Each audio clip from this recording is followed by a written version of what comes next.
Hi, I'm Howie Rose, the radio voice of the New York Mets on WCBS 880 in New York and a proud member of the New York State Baseball Hall of Fame. I'm sorry that I can't be there in person tonight, but I am grateful for the opportunity to say a few words in honor of two very special inductees. Bobby Ojeda came to the Mets in a trade with the Boston Red Sox prior to the 1986 season, and I'm going to go out on a limb here. Without Bobby O, the Mets would not have become the 1986 World Champions. They won 108 regular season games that year, and Ojeda was their winningest pitcher on a staff that included, among others, Dwight Gooden and Ron Darling. Bobby won 18 games, but his sensational clutch performances in the National League Championship Series and the World Series were instrumental in sending the Mets on a glorious ride right down the Canyon of Heroes. With that great dead fish changeup of his, I'm not so sure that Ojeda couldn't be successful in the major leagues today. I know he's almost 65, but he is left-handed, and that actually might explain a few things.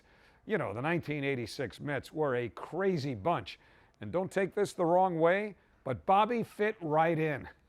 That team knew how to have fun, and having been around them and being privy to some of it, trust me when I tell you that Mr. Ojeda had as much fun as any of them.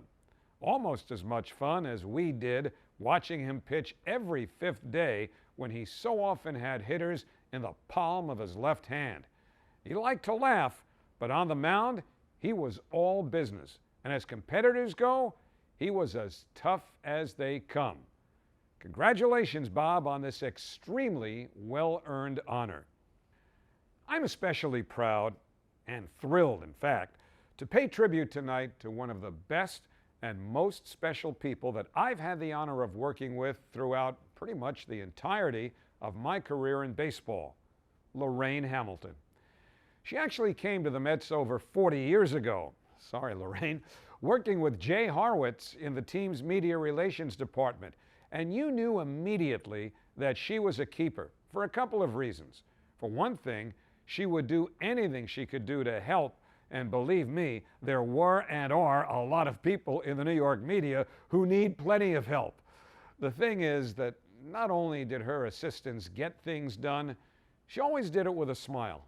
Even then, you could see how people were drawn to her. There's a warmth to Lorraine's personality which would go on to serve her well. Dealing with various network people or problems, that's one thing, but particularly in her current role as the Mets' Senior Executive Director of Broadcasting and Special Events. Lorraine is the liaison between the club and its announcers, but that only scratches the surface. For many years, she's been the point person for all of the wonderful ceremonies that the Mets have staged, whether it was a number retirement or Mets Hall of Fame inductions or anniversary tributes to the 1969 or 1986 World Champions. Lorraine has been closely involved in every step of the process, and always with a keen, sensitive eye for detail. The thing is, she just cares. She cares so much about everything she does and everyone she works with. And she's got a level of common sense that most of us could only dream of. As the chairperson of the Mets Hall of Fame committee, that really comes in handy when we get to a point where we need to move those meetings along. The Tom Seaver statue dedication came off as beautifully as it did, largely because of Lorraine's friendship with the Seaver family and the comfort they took in working with a dear friend. And that's how I think of Lorraine too.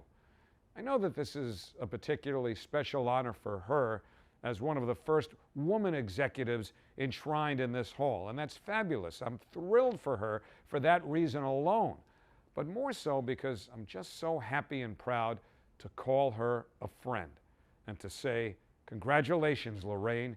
You really did hit this one out of the park, and you can put that in the books. Thanks for your time and enjoy the festivities.